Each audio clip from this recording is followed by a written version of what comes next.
Amazing. All right, quickly talk to me about the fallout from Trump's criminal conviction. I've got a couple of rapid-fire questions for you on this. Firstly, how's it affecting his campaign? Well, look, he's raised over $70 million in the last, 72 hours, 96 hours. That's an unheard of, unprecedented number in politics. He raised over $140 million in the month of May. Any question about his ability to compete? But the big thing isn't just the dollars he raised, it's who's giving it. A lot of these people, a third of them, have never contributed before. So this is new people getting fired up and involved in this. I think the Democrats went way too far.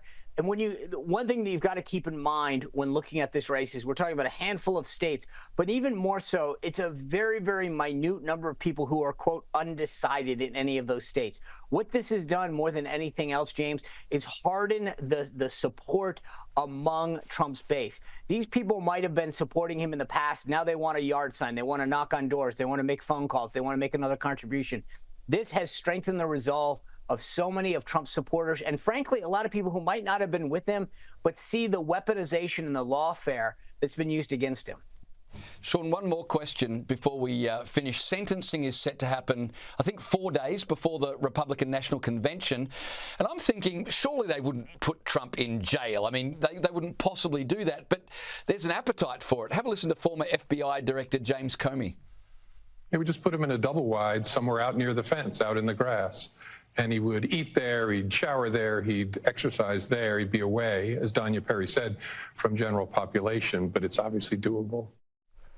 Sean, they wouldn't put him in jail, would they? You know what, James? I didn't think that they would convict him. So I'm not holding my breath on anything anymore.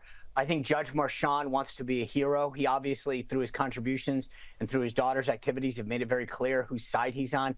In some ways, this is their opportunity to go down in history as someone who not only convicted, but then jailed the former president who the left hates. I would have answered this question, no way, absolutely no way, a few weeks ago.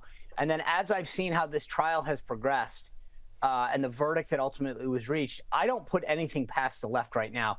But I'll tell you this, you're absolutely right. The sentencing is scheduled for July 11th. The convention kicks off on the 15th.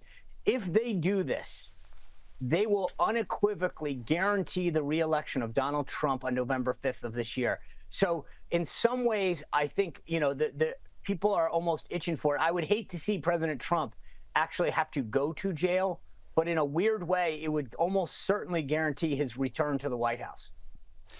Amazing times in the United States. Sean Spicer, thank you for your time. You bet.